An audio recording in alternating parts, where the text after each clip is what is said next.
Good morning. Here we are, the office hours experience. We're taking a Saturday and looking at questions that people have from around the world. My name is Sky Gleason, and I'm joined by a panel of amazing minds that will be looking at a whole bunch of questions here on Makana. And we have Mitch Hill will be reading those questions for us. So let's get started. Thank you, Sky. First one in from Simon Ria from Shrewsbury, UK. I'd like to hear how the panel keeps their equipment cool in extreme weather without introducing significant noise into their productions. Looks like Tom gets to start. Well, good morning. Well, I went to a little bit of expense because I live here in Phoenix, Arizona, and this is a big problem. When we get up to 118, 120 outside, my regular air conditioning just didn't cut it. So I went out and went to the expense of putting in a mini split system just on my little office here. It's got 9,000 BTU, 3/4 of a ton.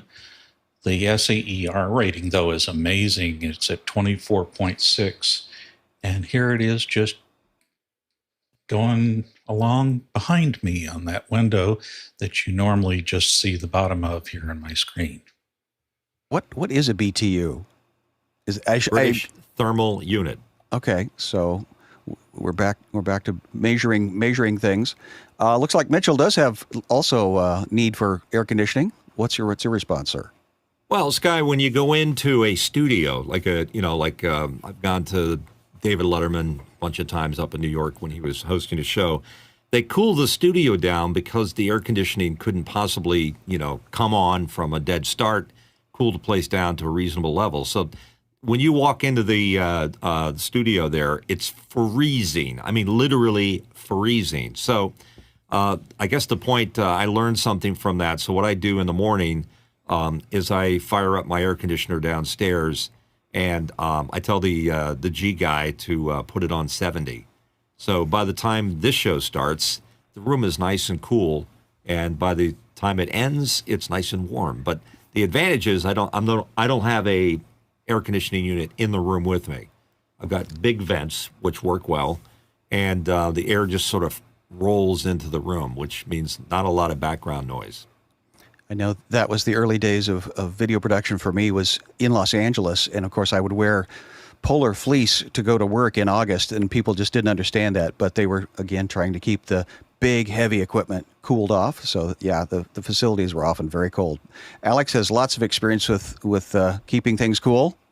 Yeah, I mean, there's a couple things. One is that as often as we can, we move our equipment away from our people so that the people can be cooled in one way and the equipment can be cooled in another. Oftentimes, you can stash that equipment into a smaller room. Even if we're loading in, if we can find a small room to put it in, that we can control the environment, we'll often put it in there and drop that temperature down because the equipment really works best when you're keeping the room at about 65 degrees Fahrenheit. And so now I prefer, you'll find with me, I worked in Tanzania for about a month, and my office was actually in the server room because the rest of the office was so hot. I was like, I can't think in this temperature. So I just worked in the server room. It was great. I prefer a temperature of about 66 degrees in general. 64 is a little nippy, but 66 is a great, I think the best at about that rate.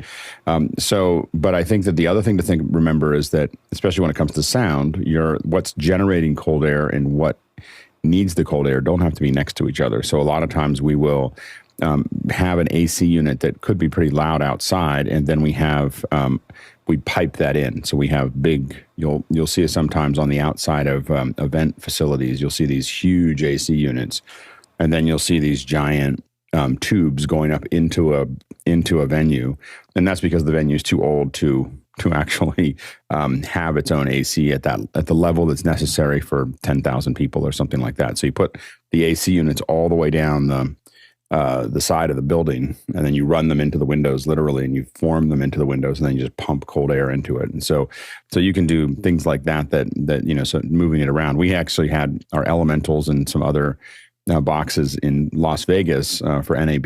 This is for Nokia when they were doing the Ozos, and this little trailer, and we just had to have, in this case, we just had the AC unit sitting in front of it and just foiled into it, just jamming cold air, or the machines would shut down. So it was an exciting time. But you'd be surprised at also how many, like, you can get a relatively inexpensive, $300 or $400 AC unit will put out a lot of cold air if needed. Well, they're about the size of a little R2D2 now too, and they're much more readily accessible. You used to just have to shove something into a window or something, but now they've got these little trash can units that are pretty. I mean, the thing you have to worry about is circulation. Like the water's going to go somewhere, so you have to pay attention to like what's going to collect the water, from the process, and so you do have to keep track of that. We try to keep water away from the equipment. So water cooled things are not usually something we take on very often. And the one place that we've had to kind of work through that is we were shooting in the southern hemisphere, and we had to keep cameras cold, and we built cold packs. We set on the cameras because it was too hot. Yeah, and put them. I know that was also the other thing that reminded me is going into an office building and you're doing industrial interviews or something like that. Mm-hmm. Your air conditioning units. I was hoping Bill would be here to respond to that, but we're talking about keeping equipment cool. And Mitchell had one more response. No, I was just going to say, Alex brings up a good point. The early red cameras used to run unbelievably hot, and we would literally get those plastic ice packs and stick them on top of the camera. Yeah, the biggest problem that we have with them is condensation, of course. Exactly. So that was the big thing, is keeping the camera cool. The red camera was specifically what we were cooling down, and but also not having the wet get on the camera. Yeah, it worked, and the condensation would drip on the camera, and that would be the problem. Out of the gate, we've learned things. So we're talking about education. We're learning things about how to keep water away from electronic equipment. There we go, basics. And on to the next question. Jacob Goodnight from Indianapolis, Indiana, wants to know, what affordable light stands do you recommend for a hair light? Mr. Tim. Yeah, so I recently bought a it's from Amazon, but it's called a LYX Pro, which is a name we haven't ever heard of, but it's called a Likes Pro, I guess they would say it. But it's a professional microphone stand boom arm, and it's a weighted base, and it also does have a light fixture, like basically one of those light, basically an LED light kind of thing that you can slide over and then tighten it onto there. But the base is really heavy, so it is something that you wouldn't need to sandbag necessarily. But if you're going to do a boom over someone's head, you also might want to counterweight it a little bit. Even though the base is kind of heavy, that counterweight really keeps the weight right over the center, and it can hold quite a bit. And then there's also not a lot of pull in either direction. Well, and we talked about 3-point lighting last week as well, and that's the question is, how much light do you really need to get that little glint of the hair or the shoulder? So, Mitchell. Yeah, it's sort of a misnomer in my case, hair light, but I have a Varipole in the back. I can give you a quick shot of it since we've got the time to do it. And it goes side to side, and then if you look in the corner, I have a Nan light attached to the Varipole, and that's supposedly shining light on my hair, but in my case, it's more of a specular. So there we go. A glint. So, Alex, what tools do you use? Yeah, I mean, it depends on what you're trying to do. I mean, a lot of times you're trying to figure out some way to get something up there. A lot of times I goalpost things. So we'll have the hair light where we want it. And we typically use if we're using a single stand, we typically use a C stand with an arm, and then we throw a ton of sand on it, and then we suspend it over. So that's our most common way to do it. It's not the cheapest solution, but C stands aren't that expensive, but they are heavy to carry around. So if you think you can get it, one of the things that's lighter, I have bought a lot of ProMaster LS-CTs, LS-CT. These are about $85.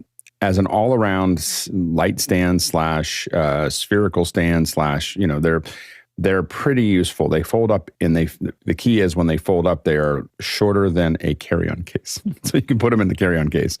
And then because they fold in on themselves. They also have legs that can be very short or to extend out, but the base itself goes up. So it's not like a tripod. There's a small base at the bottom and then it goes up. And the reason that that's important, the reason I got into buying these was because they're great if you have a theta and you want to do sphericals, because the support base is really far away from you, which is easier to paint out. And so that's why we got into them. But I've definitely used them for hair lights. But what I've done is, in this case, I have goal posted between them. So I just get a bar that will go on top, that'll drop between them, and then I can hang lights on the back from there, and that's worked pretty well. It's cool because the legs on this on the LS-CT will go all the way flat to the floor. So if you need to get it underneath something or you need to move it around, it's very, very flexible. Now, I haven't bought anything from ProMaster for a long time except for this one thing that they make. Do you also put shotgun on that stand? Again, typically when we do shotguns, if we're doing, those are almost always, in a typical production that I work on, those will be C-stands, with arms and lots of sand and put the shotgun mics on them. But you probably could put it on here. I think that you couldn't put a boom on it because it is a lightweight solution. So you have to kind of take that into account. Very good. Next question. A question from TJ Asher in Minneapolis, Minnesota. Is Education Saturday going to make a comeback? The question I have in my heart, because that's how I got into this. Guy Cochran, early days, said, "Yeah, they're talking about education. Why don't you jump on this Zoom meeting?" And I thought I had to have lots of education and knowledge. And they said, "No, Alex just wants to understand how it's working." So I'm very interested in this question too. But John's going to tell us what he thinks.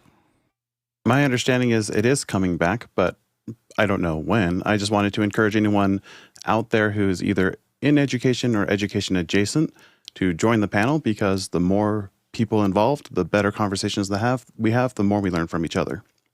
And Alex has been talking about this recently too.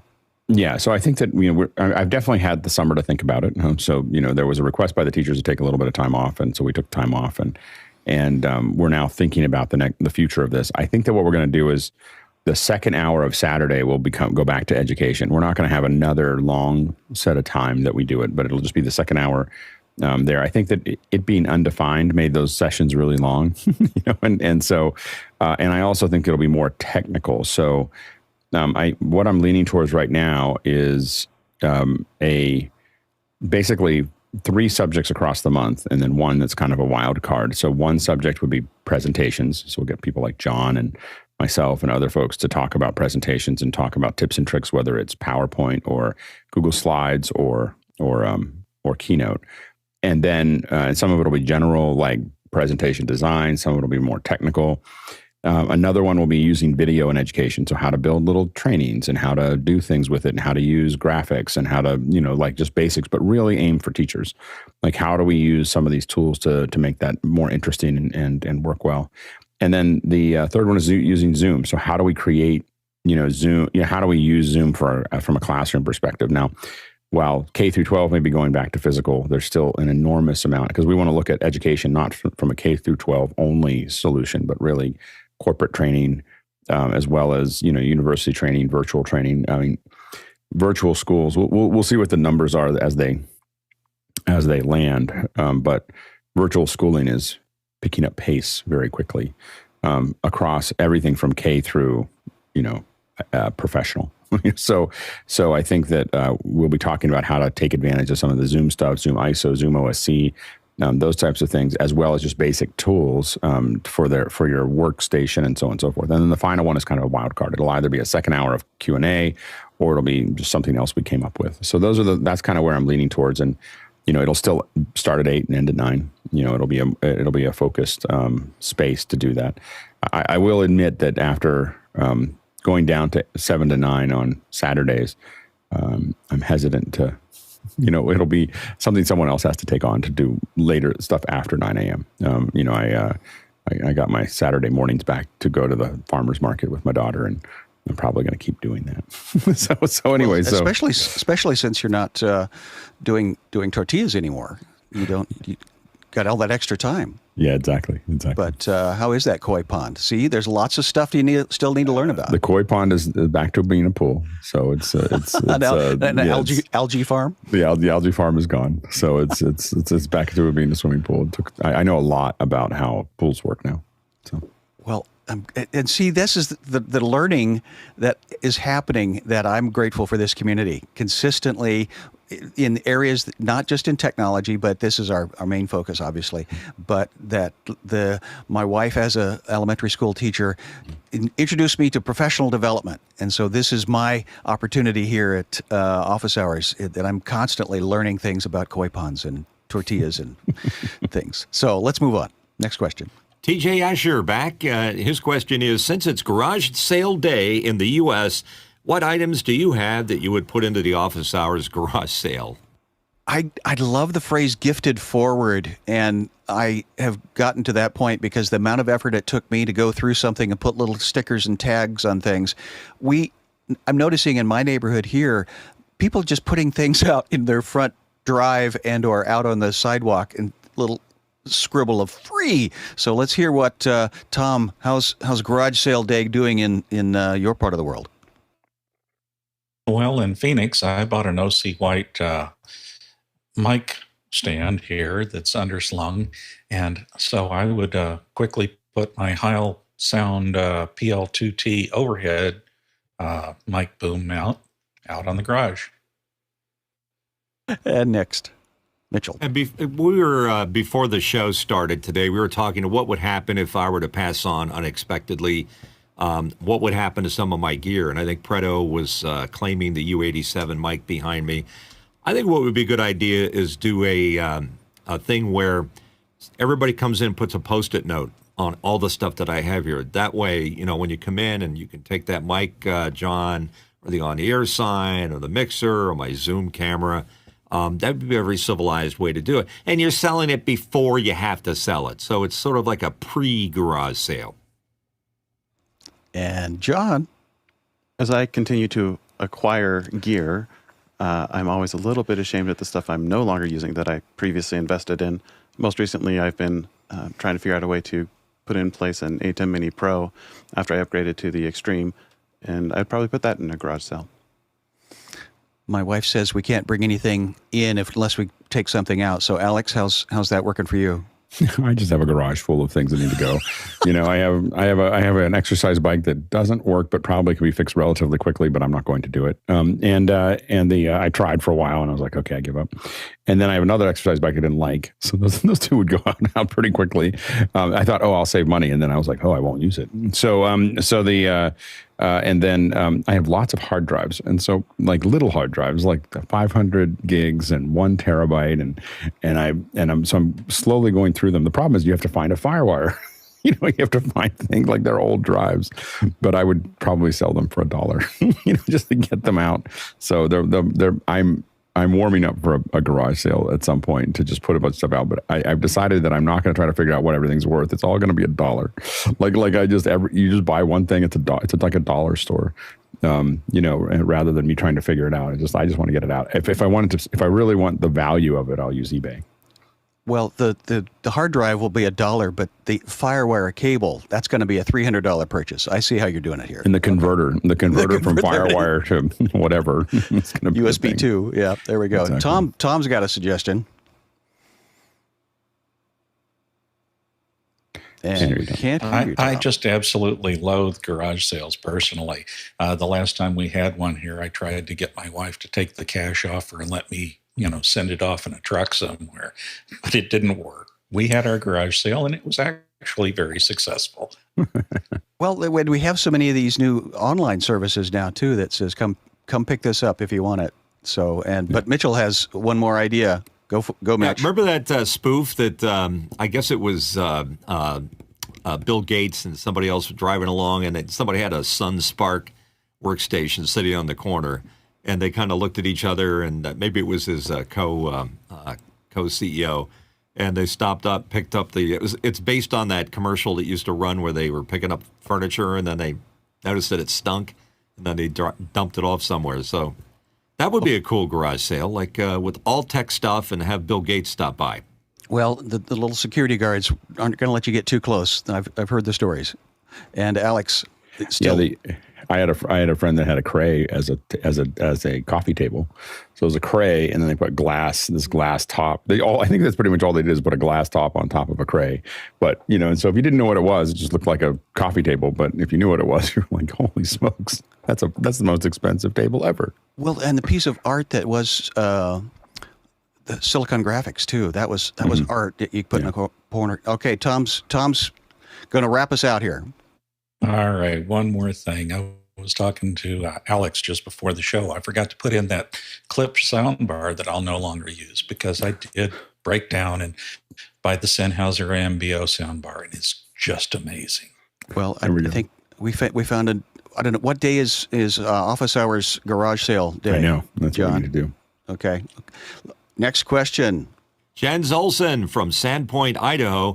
Is the Insta360 Link better or worse than the quality you would get out of a couple-year-old iPhone using filmic? Well, that introduction happened this week, and people are very excited about it, Alex. And we haven't heard how it's going. So, Nigel?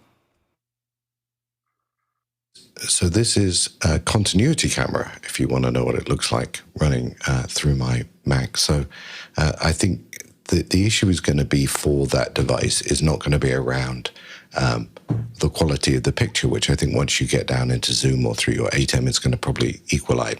It's the amount of control the Insta360 is going to give you that is really the difference. And you can do lots of that with filmic, but it's much more manually or much more involved, whereas either locally or remotely, you can use the software to control the Insta360, and I think that's where the difference will be. And Mitchell has an opinion. Paul Valhus continues to lament the fact that he introduced that camera, and Alex continues to embellish the story of how he brought that to Alex's attention. So, Alex, here's your chance to embellish the story a little bit more. Well, he's just trying to keep up with Paul's microphones. Yeah. So I think that the Insta360 will probably look better than probably anything that is before the iPhone 11. So the 11, 12, 13 will all probably look better visually. Everything before that is probably softer than the Insta360. What I will say, though, is exactly what Nigel said, is that the control that you have and being able to really do what you want it to do, you have a phone that you're kind of trying to figure out. The Insta360, which I was showing earlier, here it is. It's tiny. And it's easy to mount on a tripod, and it's easy, and it has a PTZ camera. The phone doesn't have a PTZ camera, so it can actually rotate around and so on and so forth. So I think that you're going to want one if you're going to try to pick between the two. If you just desperately need a webcam, you can probably use your iPhone. But this is the best webcam I've used in a long time, maybe ever. How would you compare it to the Brio? Because Brio, for that Sharper, price point, better color, more control. like it's but not as rugged. The only thing that the Brio has now is that I don't know if I would say, I mean, this is better than the Brio at every level, except I would be afraid to put it in a bag and send it to a civilian, so that's the only thing that I'd be worried about is I'm sending it out to a guest. I'm pretty sure they would break this within 2 or 3 rounds. Well, the Brios will last forever, in that environment. And so the one thing it doesn't have is a case, which I'm going to work on designing for it, because I'm going to build a 3D model of this one, and then I'm going to figure out how to form a case, print a case or do something so that I can put it into a nice little thing, because I can't even put this in my bag, right now. They should have, I have to go back and look and see if they make a case. Maybe they make one for $40 or something, but and the packing equipment or packing box that it came in is not too big. Okay. To put in your suitcase. Yeah. So you need something smaller than that. So anyway, that's the issue. Well, the 360 is still popular. Let's move on to the next question, because even though you have it, you still need to get the signal out, and that's the question. John Foltz from Selinsgrove, Pennsylvania wants to know, how could you get the signal from the Insta360 to an HDMI output to use it with an ATEM Mini? Go figure. Alex is... Yeah, so there is a variety of USB to HDMI video adapters. So a lot of StarTech and a lot of Elgato, I think, makes one as well. So there's definitely, you can get ones that will convert from one to the other. I think that it would be, I'm not looking at using it that way, I guess is what I would say. I would start looking at other PTZ solutions or other camera solutions. I think that you're getting into kind of a cobbled together solution, because part of the problem is that now you're connecting the camera to the switcher. You now don't have that control is half the reason you bought the camera. You won't be able to do the pan tilt zoom with the camera if you connect it. All you'll have is a camera that goes into your switcher. And after that, it'll get very complicated and unstable to try to hack that together. So I think this is a great camera for someone who wants to use multiple web cameras. It's not a great camera to plug into your into an HDMI system. Well, it seems to be very, very popular, and I guess for the price point and all the features that it has. I did have a question for you, Alex, about it, though. I know I use the webcam settings software. What is it that manages this camera, the software? Yeah. It is, here's, go to the next question. Copy that. And I am going to rearrange some stuff, and how am I going to do this? How are you going to do this? So here's what's complicated. Yes, please. I have to unplug something to plug this in, and will he take it down? I love the suspense we're building here. This is awesome. Will the ship continue to be upright? I can't do it today. Okay. You're going to need that telestrator. You're such a tease. No, it's not the telestrator that I have to unplug. I have to unplug. The problem is I need to show you a screen. The USB that I disconnected to test this was the USB that takes HDMI to my. Can he do it? To my. Oh, yeah, I can do a screen share. So hold on one second. So go ahead and do the next question. Next question, and I love this. See, we're learning programming here. We're teasing a future. And the next question is from Paul. Can't wait. Paul Valhus from Austin, Texas is here. Give us a rundown on NDI Tools, starting with webcam, then studio monitor, screen capture, test patterns, access manager, bridge, audio direct, remote, router, and 3 specialized apps: After Effects, Premiere Pro, and VLC. Okay, that's a softball for John, I think, right? John's going to pick that? No, I don't know who's going to pick that up. I think the one person that has the warehouse full of all of that is busily trying to figure out how to show us something else. Do we have anybody to respond to that? It's a tough question because it's talking about hardware, and then we switch to apps, and that's what's throwing me when I look at it. How do you answer that? Well, I think, Paul, reconstruct your question and bring it back, because I think we've got some time. But let's go ahead and go to the next question until Alex comes back, because Alex is going to be showing us something amazing, I'm sure. Gregory Wheeler is here. Can more than one computer be connected to the ATEM Mini Pro simultaneously? No. Looks like Tom's got an answer. The answer, simple, yes. You can connect up to 5 devices to your ATEMs simultaneously. And then John's able to embellish that? Tim? Yeah, I think it maybe depends on what you mean by connect a computer to. You should be able to access the software through your network, and you could access that through multiple devices, not at the same time. You could not put the output of an ATEM Mini Pro into multiple computers very easily, though you could use the HDMI out as well as the USB out to go to 2 separate machines. But what you probably want, if you're speaking of doing something like that, I currently have that's why I purchased my ATEM Mini Extreme, is it has 2 USB outs. So I have one USB going to my Mac, one going to my work laptop, so that I can just, at the push of a button, change when I'm sitting out. Very good. And looks like next person. I lost track of who's talking next. Tim Holm. Please, Tim. Yeah, so actually John just answered it. So I was going to just touch on, you can't really have 2 different, for the ATEM Mini Pro, the Extreme does have 2 USB-Cs out, but for the Pro, you have 1 out that you can go into a computer. And I don't really know, I guess, if he's asking if you can somehow daisy chain those or not, but that would be the only way I could think of, is going into a splitter of some kind and then going out to a couple computers. But you wouldn't have control except through the network connection. You can do like 5 things like Tom said. Nigel has an insight. Yeah, I was just going to separate out 2 different discussions, and I think the guys have done a good job on it. There's the discussion of when you're trying to capture it like it's a webcam capturing system. and that the Extreme has two outputs, and there's no reason I don't think you couldn't send two different.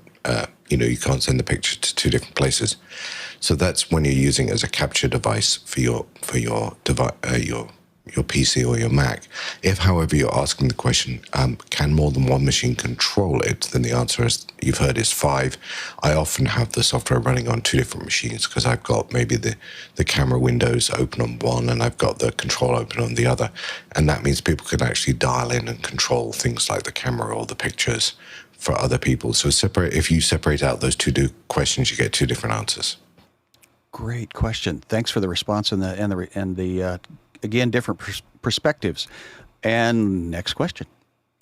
Next question in from Gregory Wheeler again. Should I buy 12G SDI cables when the switcher, an ATEM Production Studio 4K, only does 6G?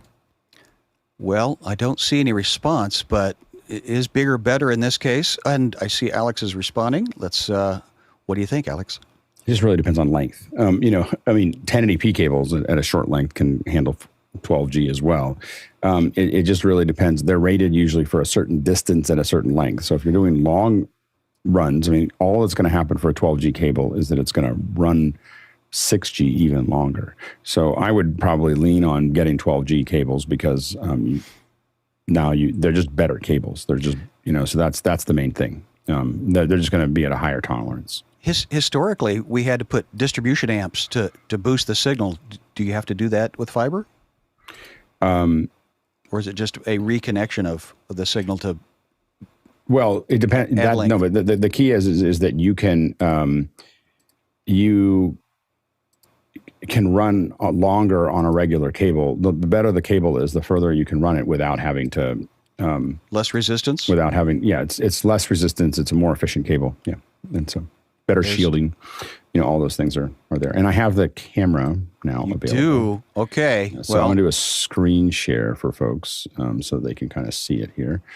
Because I can't cut to it. I don't do screen shares very often. I'm going to figure this out. Let's see how this goes.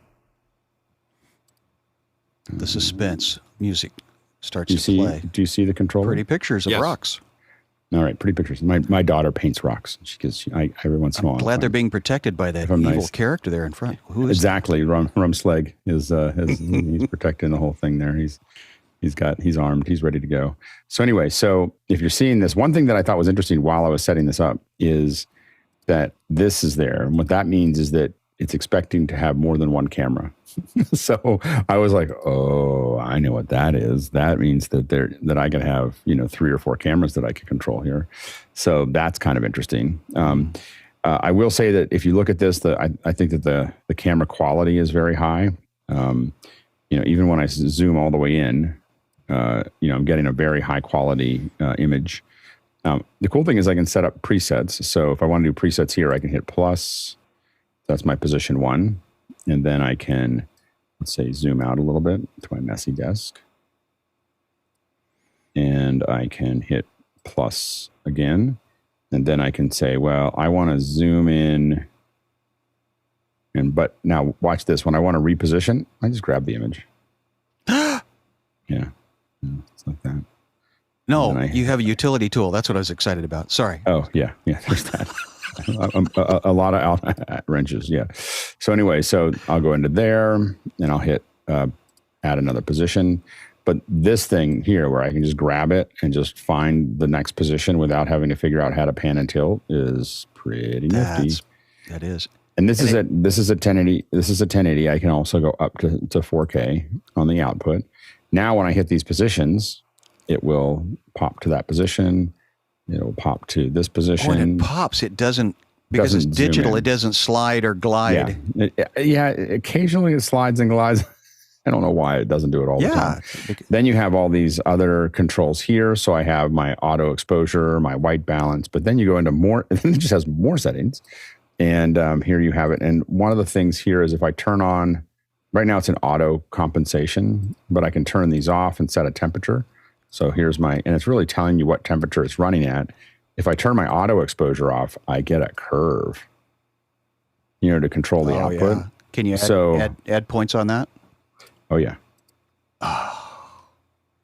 You know, so I mean, I thought that was when I saw that I was like, what the what? You're getting. And so now I can lower this down. I do find that the lowest grain is going to be, and this is just nice because it tells you what ISO it's working at. I don't think it gets much better after 400 ISO. I think that's the native.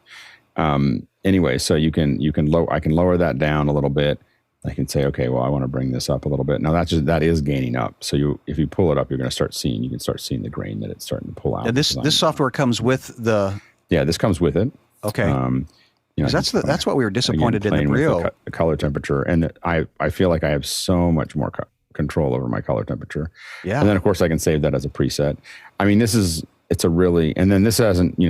not like, it also will follow you around and it will corner pin to a white screen. I mean, they definitely took it to another level. You know, and who is this company? Who are they? Insta360. They do 360 cameras. They just happen to know. They do a lot of 360 cameras where they're readjusting. They're taking a 360 and giving you a 1920 rectilinear image out of it. So dealing with a lot of these things are something that I think probably during 360 cameras have not been the most successful thing in the recent past, and I think that they needed to probably pivot a little bit. And sure. In addition to that, they were able to take a lot of the technology they already understand, and make that work. And so I think that they pivoted really well. I mean, and again, I think that they have now created a new high watermark for these things. If I was to go back to teaching, if I was a teacher and I didn't have the money to buy a lot of the gear that I use, I'd probably be pretty tempted to get a couple of these. One for me, one for my desk, maybe one other one for something else. And inside of that, with KeyNote or with OBS or something, you could put together a very impressive presentation. And it seems like your only negative or thing that everything seems to be very positive about this, other than you're not sure of its durability. Is that to ship it out to somebody who doesn't do this all the time. Like we buy lots and lots of Brios, but we send them out to people, and that's relatively easy for them to set up. If we for the same money as a Brio, basically.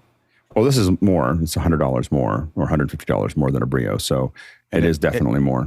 But the value of it is well above $100 because if you it's well above it for us. It's like so we value it. I don't know if everyone would value that, but I do think that they've I think that one of the things that we've had is we have vendors. Like this could be something that I might send to a vendor where I don't think I would send it to like an average person that's going to come on and talk. But I would send it to one of the things that we had that we've worked with is there's going to be like a technical talks. We're going to go to one vendor after another. And the problem is none of them will really invest in their hardware. And up until now, it's always been, they won't buy a bunch of big cameras or anything else. But now I can send them a little PC with OBS. And I would say a Mac, but I wouldn't want to use that, or Memo Live. And I would send them, 3 of these little cameras and just say, I just need you to set them up in this array around a desk.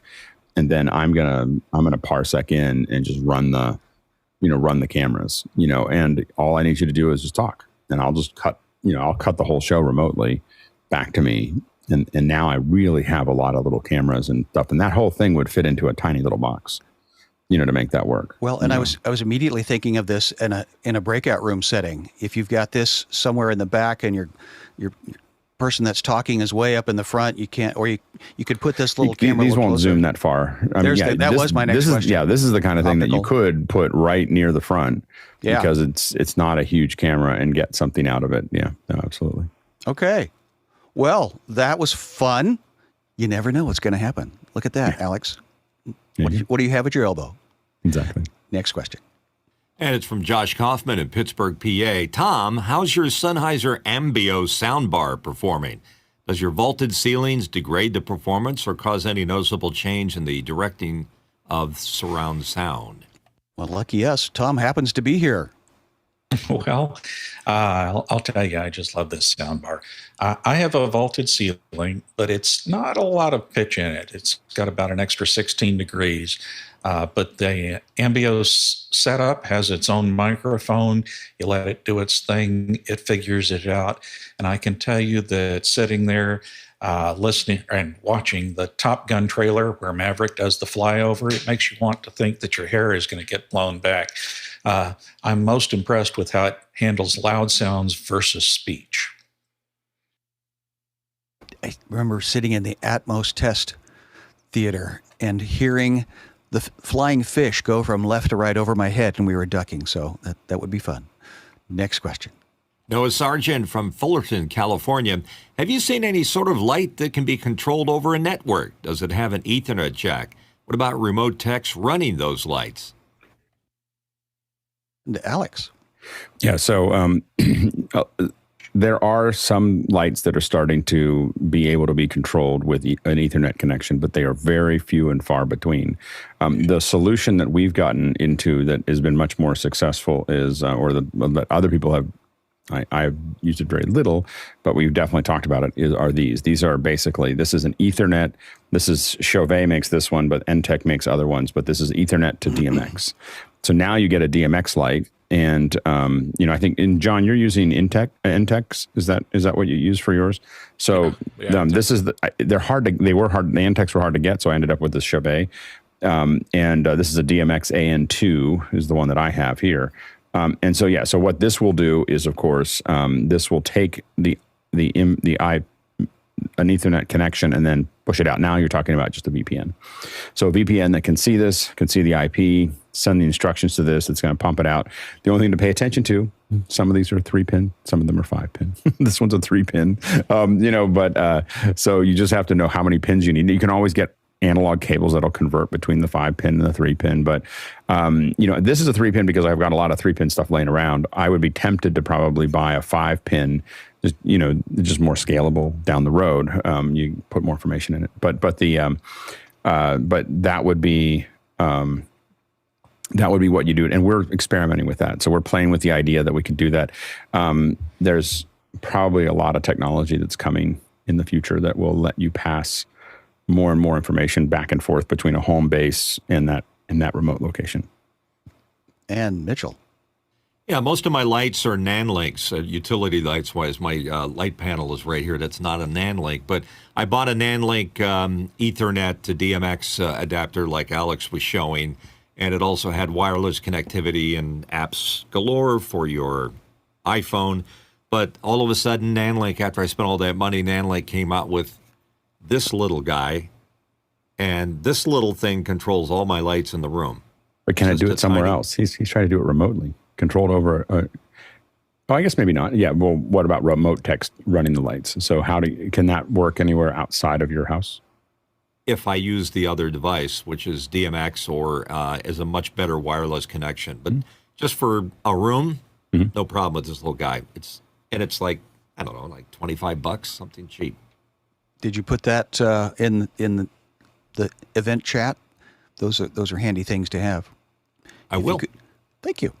Next, while you're talking, reading, and doing all this others, if you could do that, thanks. But if you could read the next question.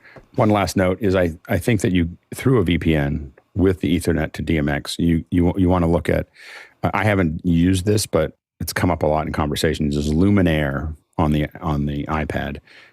Should be able to connect over IP over a VPN to something further, and that's an iPad that's really iPad app that's designed to really control the lights. I run Luminaire. Yeah, that's great. Next question. Jens Olson, Sandpoint, Idaho. When I send my max output through the ATEM, it seems to change the brightness of the screen, making any white web page almost unreadable. Is there a way to adjust the image? There's a response to that, Mr. I keep on Alex? forgetting that. Sometimes I forget that I'm not the host, so I don't raise my hand. So the reason that you're seeing that is because that the lookup table essentially that the Mac is using is not lining up with the gamma of what the input is on your switcher. So you need to tie that together. There's a couple different ways to do that. The main thing is you have to plug your computer and plug your Mac into, I'm assuming you have Macs, MAX. I'm going to assume that that's a Mac. Anyway, so you plug your Mac into it, then look at that monitor. Then you open up display settings, and you can by hand, change your contrast and everything else to get it to where it wants, and then you save that as a display setting. That's the way to do it by hand. The other thing you can do is literally run it. You plug a Spider Elite 5, I think, or whatever is the newest one out there. take a spider. A spider is something that will look at your monitor, and it will actually come back to the computer. So you plug USB into the computer for the spider. You hang the spider on the monitor. You output through the ATEM to that monitor. Then you run the spider, and the spider will make the adjustment. It will create a lookup table it'll create an output adjustment that will adjust the computer output to that monitor and to that in line to that switcher, if you assume that your monitor is accurate. And then after that, you should find that it's a much cleaner output. Now, I know in color correction, you often put gray in and around the room to balance things out. Does the meter read the room as well, or just the screen? Oh, the meter reads the room as well, yeah. Because as we perceive things, I'm sure that has some. Yeah, you'll see that it has like a little white dome, like diffuse dome. So it's reading the ambient as well. It's not as good as having like really going down this path, but it sounds like what you're doing right now is just triage. This will get it much better than it was before if you do that. And even by hand, if you just make those adjustments, you'll find that it's a lot better than it was. You just have to open up the display settings while it's passing through the ATEM and looking at the monitor you're looking at, and it should fix it. Awesome. Next question. And James Babbitt from San Diego asked, amazing discussion yesterday on episode 6 of Gray Matter with Michael Krasny and Andrew Fraknoi. The Heil PR40 works well with Michael's voice. Could Michael have more eye contact with the camera? As a radio, I've listened to some of the podcast, and again, Alex, these are fascinating conversations. Oh my gosh, technically, they're so good. Oh, yeah, like they're. We're working on, it's a progress. One of the things we're trying to do is not use the heavy iron that we use for most of our shows. This is a podcast. I'm trying to record it as a podcast, and we've had our trials and tribulations on that. I will tell you that when you have someone who's done this for 30 years, it is, he's just at a whole different level when it comes to interviewing people so Michael Krasny said, the one yesterday, I was like, I don't even know I didn't know who Andrew Fraknoi was, when we did it, but I was like, it's astronomy. It might be good. Wow. Was that a great conversation? Like just amazing. And it's like that with Michael Krasny every single time. And so, like he just turns on and, there's a lot of us figuring stuff out. And then he just, hello, I'm Michael Krasny. And it becomes a radio show, and it just goes and he pulls out great things from people. And every one of these has been great. Amber MacArthur was on last, we put out this week. We've got another one that's coming out next week, and then this one in the podcast. But we have like September, we've got some heavy hitters. Michael has a very dense Rolodex. We are working on how we set this up again. We're trying not to turn it into a big studio shoot and turn it into something. We want it to be audio first.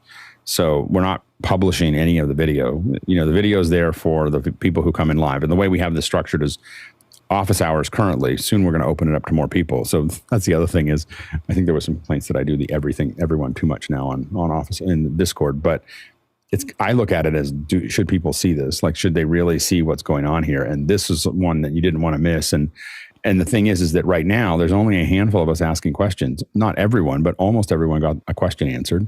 That won't happen for much longer. Right. As soon as we flip the switch, you'll be part of a very, very large crowd. So for us, it's like this very unique experience to be able to be part of these conversations and get access to the people that we're interviewing and be able to ask those questions. And so anyway, to get back to the question of more eye contact. Yeah. So what we're doing right now is, we kind of cobbled it together. We're going to put a teleprompter in for the next one and just see if that putting a teleprompter in gives him a place to look that doesn't. The problem is that, he's been doing this for a long time. He does it with paper. He's looking down. We don't want to change his process too much. So it's been primarily a radio show for 30 years. But we are working on bringing the camera's a little higher. And so we're going to try to bring that a little lower. We're going to give him a place to look. We're going to, do a couple other things to try to make it more natural for him. But I think that, and he's really amazing. We changed out the mic. So we felt like he has a lot of just the way he talks. And this is what you have to do. You have to look at different microphones and figure out what works. that we thought, well, maybe the PR40 might sound better than the MB7 for him specifically, and I think it did. I think we made a big improvement there, so that you'll hear that kind of jump forward.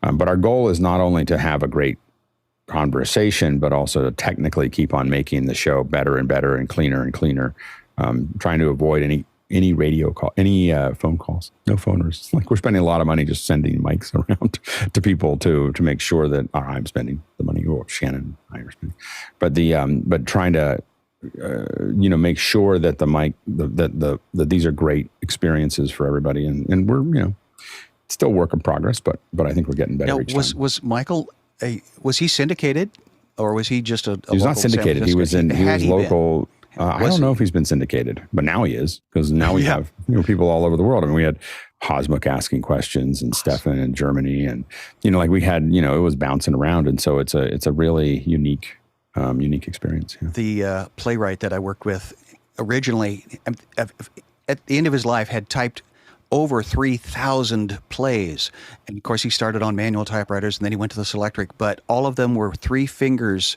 of each hand. And I'm just thinking, you don't want to change how they do something, even though you put the new tool in front of them. So where can we hear these? Where can we hear these now? You can go to graymatter.show.com. Oh, no, I'm sorry, not .com. graymatter.show on the internets, and then that'll take you to Apple Podcasts. So that's where you can download them. Fun. And again, coming from a radio background, Mitchell's got an input. Well, I was just wondering, it's hard to break habits if you've been in radio and you're not used to dealing with cameras around you. But do you think an Interatron would work for him? That's what I'm doing. No, that's what I said. We're going to put a teleprompter in. That teleprompter is going to be an Interatron. Yeah, that's the next step, and that'll be probably next week. See, I love when the idea, the theory of something, and then the technology gets out of its way and lets it happen. This is fun. Next question. Next question from Paul Valhus in Austin, Texas. What's going on with Siggraph in Vancouver, British Columbia? Wish I could have gone. And Alex? We will know more on Wednesday. Nick Jashishin was there, and he was actually speaking. He had a booth. He had a lot of other things, but he shot some video. So he's going to join us on Wednesday and talk about what was new in Siggraph. So stay tuned for that. Awesome. And next question. Peter Belbin at Houston, Texas. obsBOT offers a UVC to HDMI adapter. They say it allows obsBOT remote control. I wonder if this could also work with Insta360 for use with ATEM switcher without sacrificing the PTZ control. A lot of detail there, Alex. Yeah, I think the obsBOT, that's the one I was thinking about, is the UVC to HDMI, but I don't know if it'll work. It won't probably give you all the features that the Insta360 app does. You might get pan tilt and a couple other things, but I don't think you'd get the whole thing using that. I just realized, though, that we used to have to send out an email or find a phone number to ask these questions, and now we're going to find out information within the week. It's fun. Next question.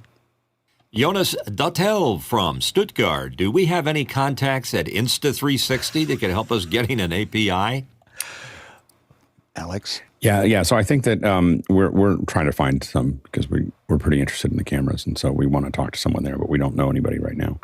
I bought the one that I have. No one sent it to me. So we're still working on that.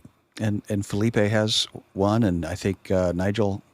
There's several people that are using it. No, not Nigel. Felipe has one. I have one. Paul's got one in the air. It's in Alaska, evidently, or something like that. Or no. Now I think he said it's in Austin, but he's not in his house yet. So, okay, on its way. Next question. It's like Santa Claus coming. Chris Widener from Lafayette, Indiana. The obsBOT 4K works well with streamdecks. There are hotkeys for zoom and to switch between presets. Does the Insta have hotkeys too? Alex? I don't know yet. We haven't tried that. So we have to do some more research. We just got them. I didn't even know if I want to keep it until I got it. So we haven't looked at it any deeper. And it came in the middle of the week. My middle of the weeks are not a time that I do much research. So we'll have to keep on looking at it. Will it attach to your phone? Can you take it to the market with you and your daughter? Oh, no, I don't think so. I'm just going to use the phone for that. Oh, there you go. Next question. Next question from Gregory Wheeler. Should I keep the Micro BiDirectional SDI HDMI 3G converters or upgrade to the Micro BiDirectional SDI HDMI 12G converters for Blackmagic Design Micro Studio cameras. We're converting production to 4K, if not only for the 33.3D LUT capabilities. Alex. Yeah, the if you are going to 4K, you will need to upgrade those there. It'll definitely give you a sharper image. So if you're going to 4K, you will need the bigger ones to do that. But that would be the only reason I would do that. I believe that in the SDI, the 3G converters, well, I guess the bidirectional converters will have a LUT that you can put into it. I don't know if the 3G ones do. The straight 3G, the inexpensive 3G ones. But the bidirectionals, I'd probably go to the bidirectional because you would be able to get the LUT. And the LUT is really nice because you can use it with other cameras. Anything that Blackmagic has that has a LUT in a box, it means that if you run through it, you can change that camera, which means you can match GoPros to your Blackmagics and all kinds of other things if you work at it. I again, in coloring in Los Angeles, they had GoPros next to the big giant Canon cameras with the big nice lenses, and I had to try to figure out how to balance those out. So to have something that could do that from the beginning, that'd be awesome. So we're, as the phrase is, burning through questions. We have burned through a lot of them, and we are almost at the top of the hour. And I think John's working on his solo violin. Is that violin or viola? I'm not sure which you're going to be playing for. No, he's not. Okay, so apparently we need more questions, if that's possible for the producers. And we don't need them. Need them? We're just talking. Here's the deal: we've got a great. No, we don't have to fill 2 hours. So the thing is that if you have questions, it's something that you do. If not, I'm going to go to the farmers market earlier. If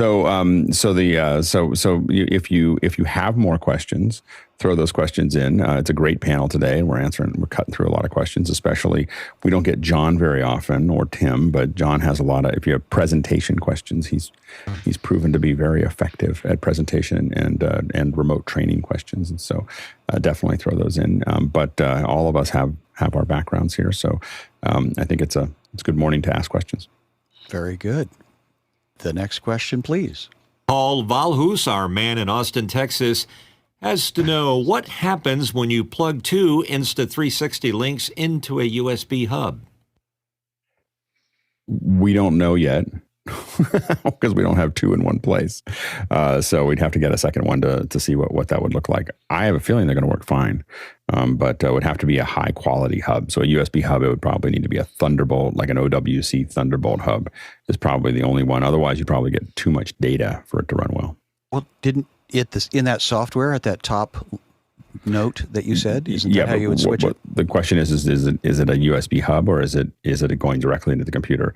So plugging cameras into hubs, unless they're very good hubs, they will be, the camera quality, the camera stability will be affected by everything else in the hub, and especially multiple cameras.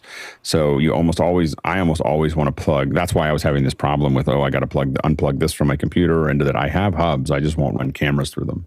So you can, but you just have to be careful because you put two cameras that are trying to send 4K through a USB hub, and you could end up getting yourself into a pickle. And do you think they have an IP capable addressable per camera? Not yet. No. Not yet. I think they're just happy to have a camera. so I think oftentimes these things evolve over time. They don't think of everything when they get it out. They just have to get it out and see if they sell.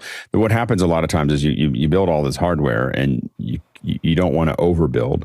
You don't know how well it will sell, and so building another $1 million or $2 million worth of development for APIs and software and everything else. I mean, they've obviously put in a lot of effort into this, but they're not going to keep on building until they see.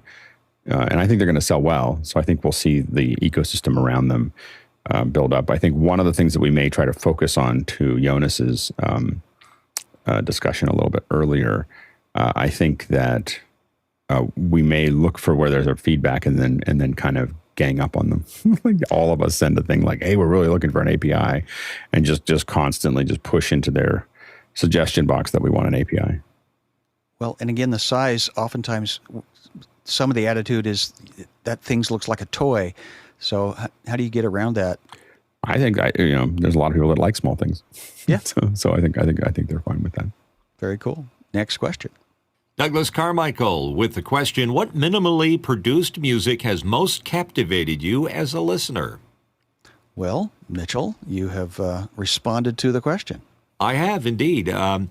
It's a song I used to play on the radio, and it also is a song that Mickey pipes into the back end. It's called Popcorn by Hot Buttered. I don't know if that's minimally produced. It is it's minimally. It's boop, boop, boop, boop, boop, boop, boop. That's all. There's still a lot there. But Alex has a song. I think that the two things that came up for me was in San Francisco, there was a guy that played the drums on a 5-gallon like pickle buckets, like the big plastic buckets. And he had a whole bunch of them, and he'd sit there and he had a couple things laying around, and he would just start playing them. I got to watch him because I had an office there for years, and he was just, playing for change. And the first couple of years were pretty hard. Like he wasn't very good at it. But then he got really good. And it was really fun to watch him because he was just putting together some incredible riffs on, basically just buckets. But I would say that for truly, minimally produced music, I really love the mbira, the Zimbabwean mbira. So it's a thumb piano, like a marimba. They call them an mbira there. And it's just a person sitting there playing some basically flattened nails plugged into a piece of wood, and it's incredible detail like that they put into them, and it's just an incredibly complicated instrument to play, and it's really amazing to listen to what they do. I for some reason I cannot get the pan flute out of my head. Right. That very haunting. Is it Argentinian? Is it some Central or Southern American? So that's for me. That's and a little bit of reverb, apparently, so a little minimalist. Zamfir. That's it. That was it. So I think we're moving on to the next question. On to Sean Pickering in Loughborough, UK. And the question is, I know Alex is a big fan of Lidar and new uses. Has he seen its use in sports broadcasting? I have a link there to it. It started in 10-pin bowling to track the path of the ball down the lane, but is also being used in track and field. Alex. From I haven't used this. From their website, it's very hard to understand what they, how it works. Their website is dense. So anyway, it's hard to tell exactly. They don't really have as many. There we go. There's a video now. So I'm just trying to, where I've seen, I'm just trying to figure out I was just trying to see what the actual equipment is. They don't show a lot of the equipment here. They show the controller. They show what they're looking at, but it's kind of hard to figure out exactly what they're setting up.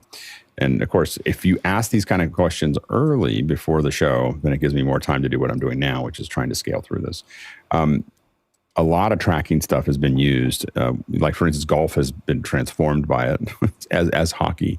So having little, the golf, that little trail is a tracker that is tracking that ball.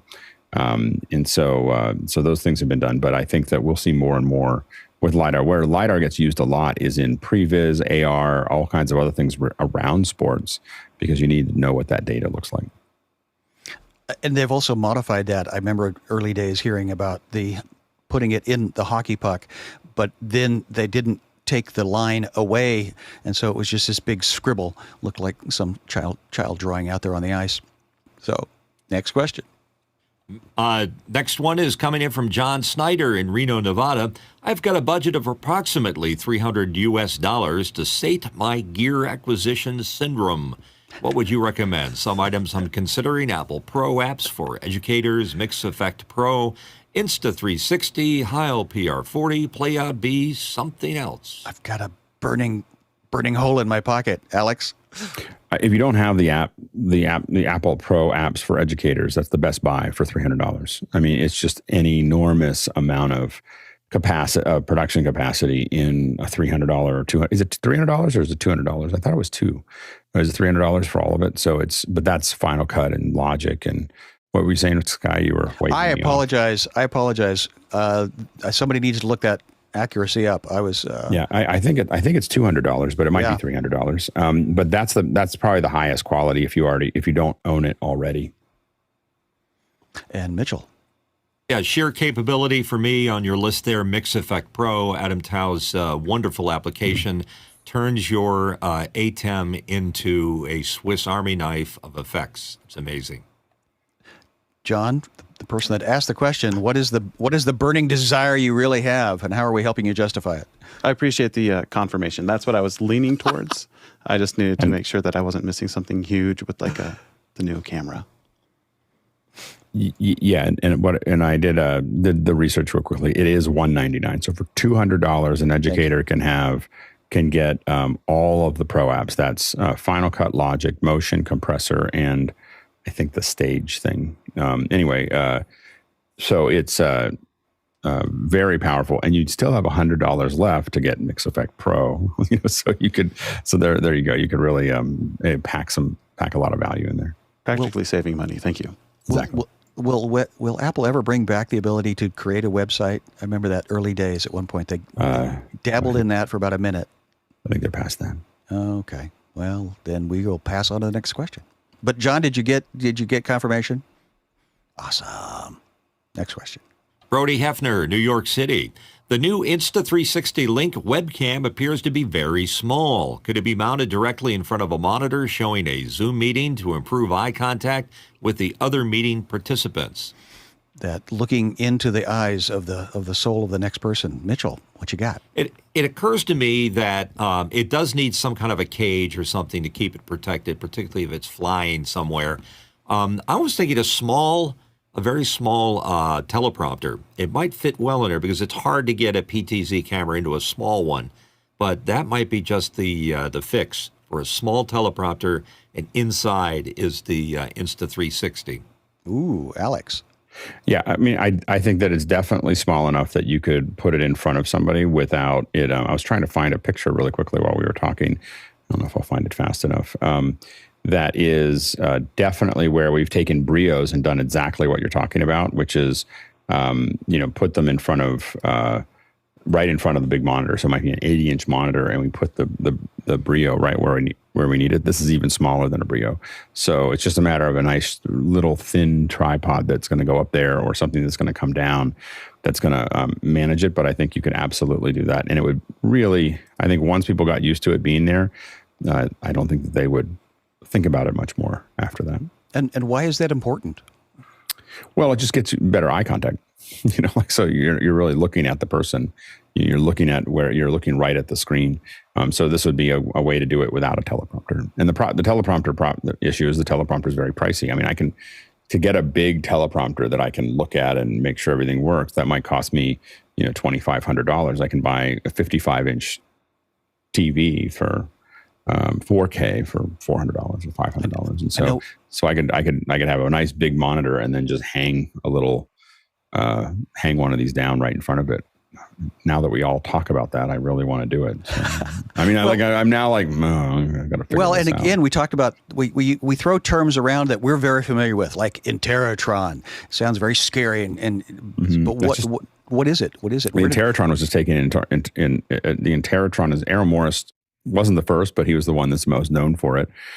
We always want to say that because Courtney will always he wasn't the first. So anyway, but Errol Morris started using it, and basically what it was is that he had a teleprompter, but instead of using it for text, he used it to put video back in so that you would be able to look at somebody directly. And the big thing is that the big advantage of that is that people actually interact differently when they see someone on the other side. When they see them, their face changes, their eyes change, their eyes actually converge slightly differently. And so there's a lot of things that are more active if they're really looking at someone while they're talking. And so the Interrotron is something, if you just look at the preview of the movie Fog of War, you'll see Robert McNamara talking about his thing. By the way, it's one of my favorite documentaries. But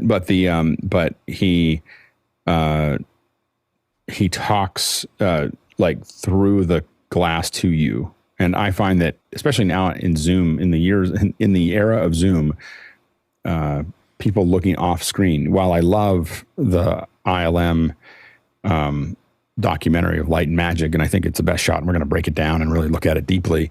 I really wish, I thought that would be even better if they were just looking straight in. Like, that would have been so great if they were looking straight at the camera, talking about those things. But you can't do that. You can't do that if they don't see someone on the other side, because it's very disjointed if you do that. Well, in theater, we call that the fourth wall. And that was one of the early things you learned not to do, would be to look at the audience, except when you want to break the fourth wall. We did but we're not doing narrative. I mean, we're talking correct. to people. And there's the difference. And I think it's very personal. Like, I think that when you see someone looking right in it, and we didn't do a lot of it. There was a art director at Salesforce or a production director at Salesforce that wanted us to do these Interatrons, and I didn't know what it was. Like, I had to learn how to do it. And so I did a bunch of studying. We bought some teleprompters. As soon as we started doing it, we were like, oh, this is way better. And then we did all of Salesforce's stuff that way. But when we started doing Hangouts, of course, we were really good at it. So we were already just doing it. So we always had lots and lots of teleprompters for people to look straight into. So we really, really like that model. This small new camera, you could put it in a smaller case with an iPad. That'd be great. Yeah. So next question, new tools. Yep.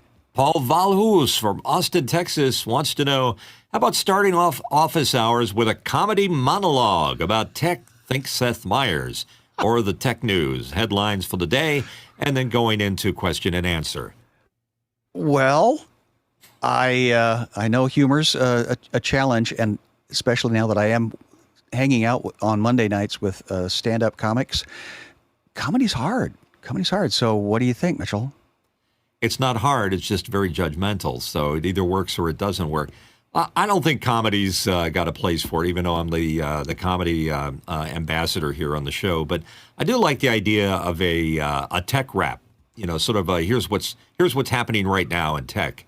And the question is whether you do it at the beginning of the show or you tease it and you do it perhaps in the in between first and second hour, just as something that people can look forward to as a special feature of the show. So, yeah, I think it'd be fun.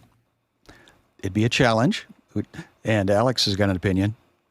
I love the idea of a tech wrap. We've been talking about building some little breaks for the, and so a tech wrap, what's coming up, instead of trying to tell you what's coming up in the coming weeks right at the very top of the hour, maybe at the bottom of the hour, we throw it to Mitch or to Bill and they go, coming up next tomorrow is and put that in the middle of something, give everybody a little bit of a break and let them, and set that up. And then another one that might be a little bit of news. I think those are great. I don't think I would kick the hour off with it, but I think that I would, putting in the middle somewhere could make a lot of sense.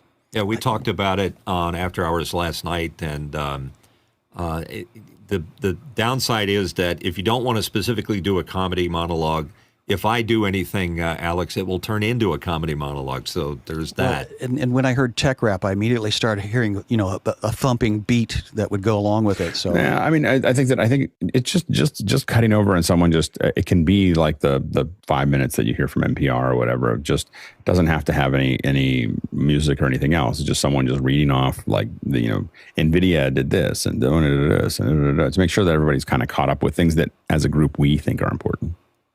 There we go. Creativity is constantly evolving, and the next question is happening. Dr. Hasmut Gujar from Cape Town, South Africa. Before the show today, Mickey did a calibrated tone test on the meters. And what and how is this done? Alex. I have no idea. So, I thought just nobody else's hand was up. I thought I didn't even hear it. So okay, here's what Mickey put in the post here. He says consistent reference signal is generated at a specified level and is used to make sure that the systems and components down the line are reading the correct level coming in and going out. Okay, so yeah, so that's just basically. I mean, I don't know whether he was using a 1K tone or not, but a lot of times we're putting out a 1K tone at let's say -16 or -18 or -20, depends on what country we're in. It seems, but and then what you're trying to do is make sure that all the way down the path everybody sees the same levels. All the way to the end, so that we know that if I move this slider on this end, it's the same all the way through, and that's setting your gain stage, and also measuring a lot of your, because what you want to make sure of is you're not turning too far one way or the other on something, to get there, and so I think that's the That's probably what he was doing. And I'm sure that this was trying to find, I think we were trying to calibrate the WLM meters, because we found that the meters in the main showroom were different than the ones that we were coming in on. So people were quieter than they needed to be. So anyway, I think we got close to that. Historically, we would always put bars and tone at the beginning of media. So is that what he's asking for, as a known entity? Well, it's just that's what you use it for. I always thought since we're talking about, I think that I always thought that'd be a good radio station. WTON, all tone, all day. But it would be lots of different tones. It'd be like we have that's a classic 1K tone, but we have a 78 with a rare 400 that we're going to play for you now. So it's just and then you could curse on it and no problem. It's all bars, it's all tone, and then you can go to the YouTube channel that's bars and tone. And then you could just see just all bars and tone, just different bars and tone. I think the entertainment value is about as much as this conversation. So we should probably not do that. Okay, next question. Yikes. Mike Beardmore from Reading, UK. Are there plans for another KeyNote Masterclass available on YouTube rather than within After Hours? Oh, sign me up, Alex. I think that we'll do that as a second hour. And I think that doing one with tips and tricks with KeyNote, doing one with tips and tricks on PowerPoint, with ones on tips and tricks with Google Slides, I think those are all things that we will probably bring up and put in there. So I think that's definitely coming. Well, and I'd love the origin of story, origin of writing too. I'd love, I know you have helped me in the past try to consolidate the content, not just the technology. So no, absolutely. That would be awesome. What is our next question? It's from Craig McFarlane from Boston, Massachusetts. I was hoping some of the AI features with the Insta360 would support a virtual studio due to its tracking of whiteboards. Do you think that will come? Oh boy, Alex, have you played with that yet? The real question is whether it's going to deliver accurate telemetry, and I'm not sure if it's built for that. So it seems to know some of those things, so it's possible to pull that data out. But we have to remember that especially virtual studios that are, virtual studios where you can pan are hard.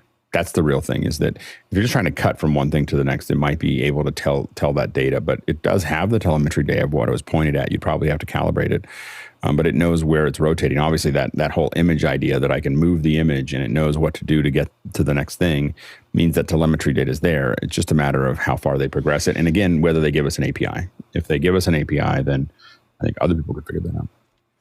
Well, unlike you with a closet full of cameras, what do we do with our Brio when we go get the next new toy? Or is this a tool? There's a place to put it. I have so many cameras, you just use them for other things. They're just like web cameras. And so, or you can put them on eBay. I mean, some of them, if they're in good condition, you can probably get $50 for them. Sell enough of them, you'd end up with another camera. Well, and that was what I thought early days. Brios were kind of scarce, and we had to find them in South Africa. The hardest thing for me was that I bought... I had 20 of the Precision HDs, the Ciscos, and when I cleared my warehouse, I just left them because I was like, we haven't used these for 5 years. And when COVID started, only another year later, they were $1,000 each because they were the best webcams you could buy, and that would have been great. Yeah. I'll make you a great deal on my 920 that's hanging on my Logitech over there. That Bitcoin you threw away. Yeah, okay, exactly. Next question. Brody Hefner, New York City. When updating an old PowerPoint or KeyNote that was created in a 3:2 aspect ratio, is it always desirable to convert it to widescreen 16:9 aspect ratio? Are there any current use cases where a 3:2 aspect ratio is preferable? This is a great creative design question. John, what do you got? Whenever I touch an old PowerPoint, I always update it to 16:9. The fact is, almost everything that it will be played on going forward is going to be that aspect ratio. So you may as well take the time to convert it now. Tim. Yeah. So I was a pastor of a church for 15 years in the Northern California area, and it had a K through 12 school. We had a fourth grade teacher that was there for many years, and he had when you walked into his classroom, he had boxes and boxes and boxes of whatever he did in 4th grade through the months. Like all his stuff was all set. And so this question to me looks kind of like that. If you have 3x2 PowerPoint or keynotes, it's kind of like you need to just recreate everything with the new tools that are there. The PowerPoints of the 3x2 days are, there's so many more features, in Keynote. And I would suggest just go through and do a redesign. You've already kind of got content there, but kind of redesign, update any graphics or pictures that are there. Make sure your fonts are more consistent, perhaps. And instead of just thinking about blowing them back up to 16:9 and fitting everything in, might be smart to lose some words and just simplify some things and recreate those things. That's a freshening of an idea. And Alex?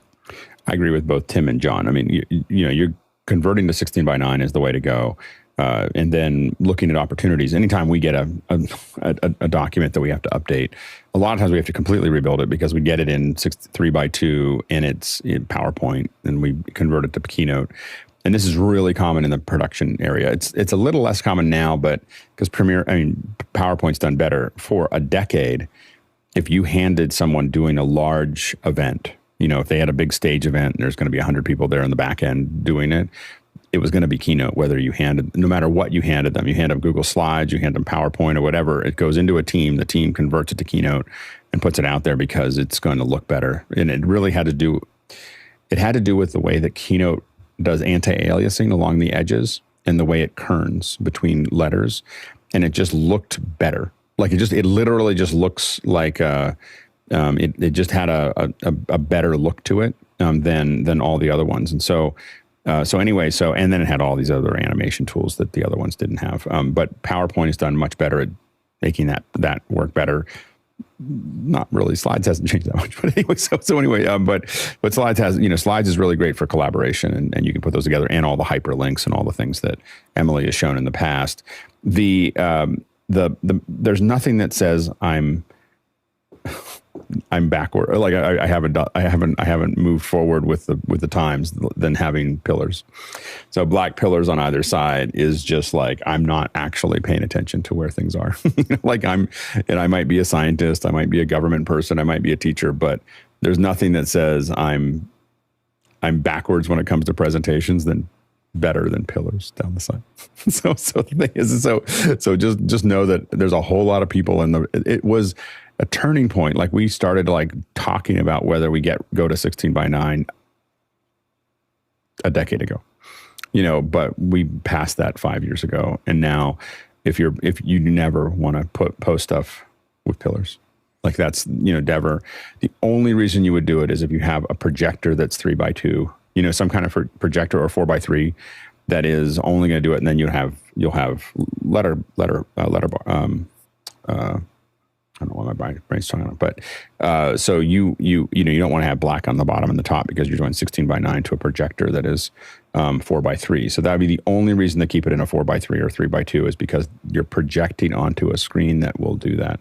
And even then, I would probably make it 16. I would probably build it 16:9 and just leave the other parts empty so that I wouldn't have to reconvert it later. That's. But I would highly recommend not using 3x2 or 4x3. Well, Brody, the challenge, the gauntlet's been thrown down. You asked the question. Now we'll be expecting you to show up next week and see. Yeah, there you go. See what happened. Next question. Hasma Gajar from Cape Town, South Africa. The meters from our office into the office hours meeting were apparently out by 3 LUFs. I'm using Audio Hijack version 4 at the office and version 3 at home. The rest of setup is same on both computers. Has anyone else noticed a revision update causing a change? Well, I'm going to let Alex jump in on that. Mickey says that it sounds like a routing or configuration issue we've regularly what we've regularly come across. So we've definitely had to reconfigure WL meters in the past because they were left on their own default. They were different than what we get. Very good. Next question. Douglas Carmichael, what would you recommend for a half-rack managed gigabit Ethernet switch? We've got a lot of technology or networking people, and Alex is going to take this one. It just depends on whether you want a switch or a router. So like what are you planning to do and how complex it is, and whether it has to sit inside of a larger ecosystem. Now, we tend to use Cisco switches for most of what we do. I'm kind of more of the industrial. They kind of sit in the $300 to $400 range. We wouldn't typically buy a gigabit anymore. We would probably be looking at faster, but I guess gigabit would be minimum. But yeah, so you want to be looking at a Cisco type thing is typically how we would work. If you want it to be more managed inside of an environment, that might go into a Ubiquiti or for us, Meraki. Very good. And John wants to jump in on this. As far as half rack goes, I would look at the Netgear AV line. There we go. So we're moving on to Paul. Paul Valhus from Austin, Texas. Is Wired Magazine tired? I can't even give away a free subscription to anyone. Alex. I see the articles go by on Apple News. So I think the most I read of Wired Magazine at this point is the idea of getting paper sent to my house is not something I look forward to. So it's not, like having an actual Wired Magazine subscription would mean that I would be generating more trash. So I think not, and I don't mean that by the magazine, but you're talking about a coated paper that you're gonna is unrecyclable. that is not I used to get a lot of magazines. I mean, I probably had 1 or 2 magazines show up a day for stuff that I'd subscribe to, and now I'd prefer it all to be online. I'm not that interested. Who started? Was that Dvorak that started Wired? Who was that? No, it was somebody else. I can't think of their name right now. Okay, John. I think knows. it was a couple. Oh, okay.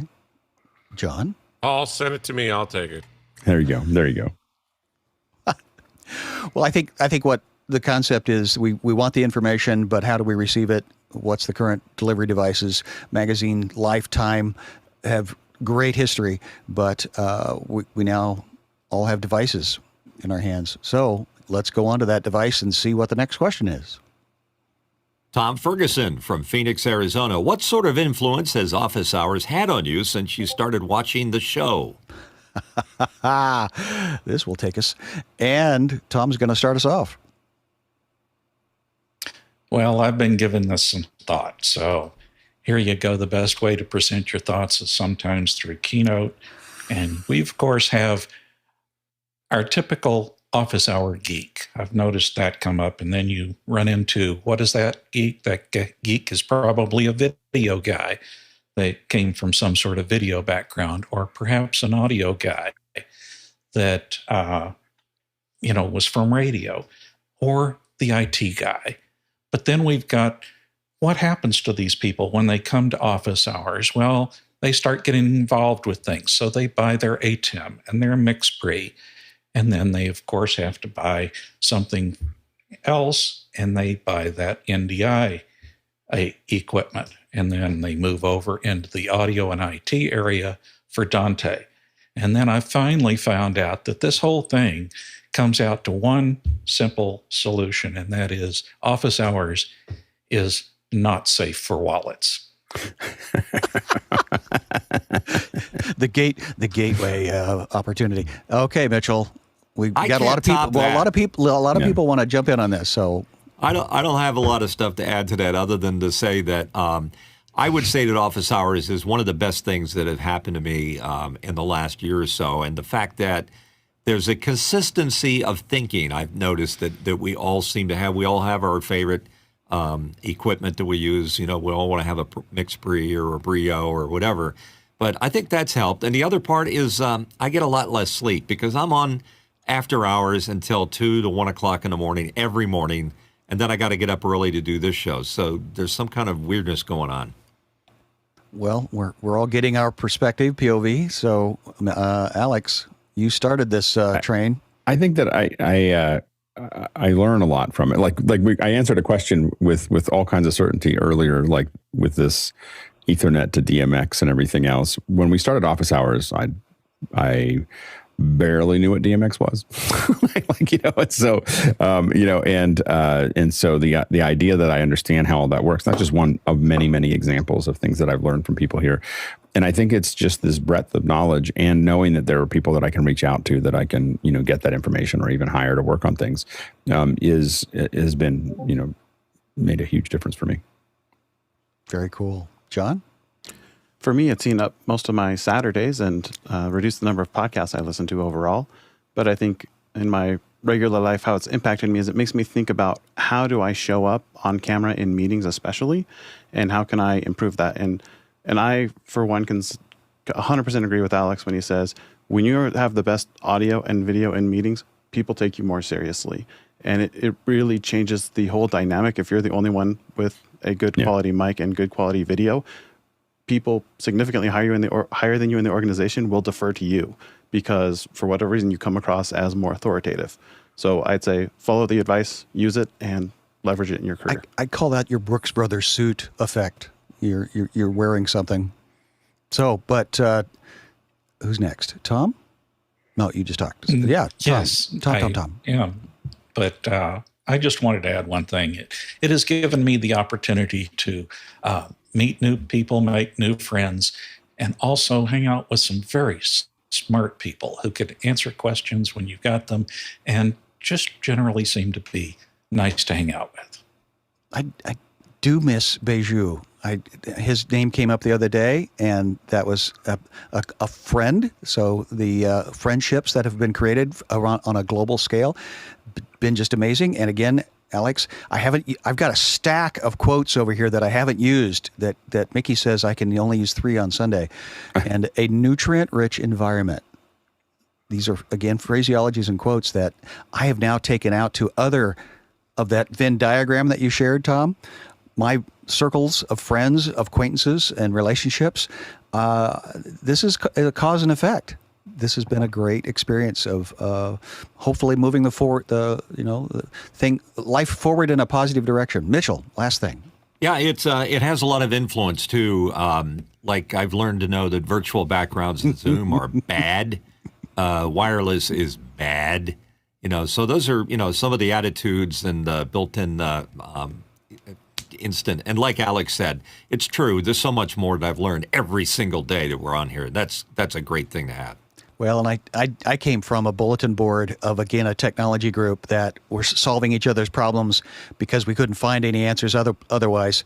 And so to have this almost instantaneous, and now with Discord and again, but it is trust that we've learned and established. And again, it's a unique and evolving experience. Next question. Paul Valhus from Austin, Texas is back with another question.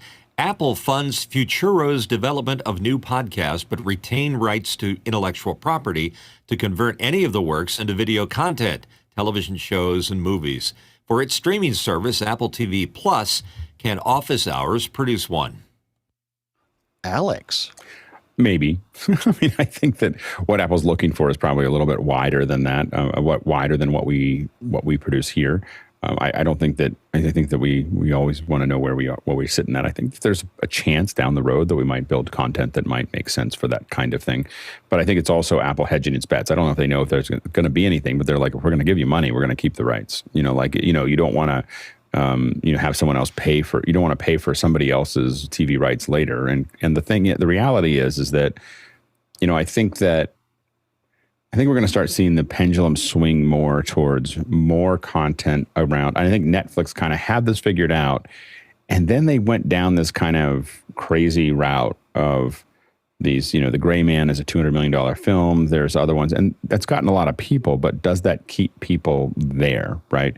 The thing that like, for instance, that a lot of the stuff that I really enjoy from Netflix has kind of died away. So, Chef's Table is a great one. I think the creator just got tired of doing them or couldn't think of more. I don't know what they did. They kind of went, they had the first 3 seasons were great. And the next seasons they went all over the place. And then after that, it wasn't worth watching. So then they just stopped. But that was one that was keeping me there. And if I knew that there was another episode coming, and the idea that we're going to do these in seasons, is a mistake. Putting things out once a month or once every 2 months, and me knowing that there's lots of different things that are coming out over different periods of time would keep me more in subscription mode. And so I think that, looking at these kind of lower cost solutions and having more of them that hit more of these different verticals might make more sense than having, a way to fill those things in. Like Apple mostly talks about Ted Lasso and these other big ones. But again, they have Watch the Music, which I don't know if they've ever talked about, but Watch the Music with Mark Ronson is it, like, I would, if they put that out all the time, I'd never stop using Apple TV Plus, just for that one series. And I think that they need to find more of those. And I think that's what they're looking at here.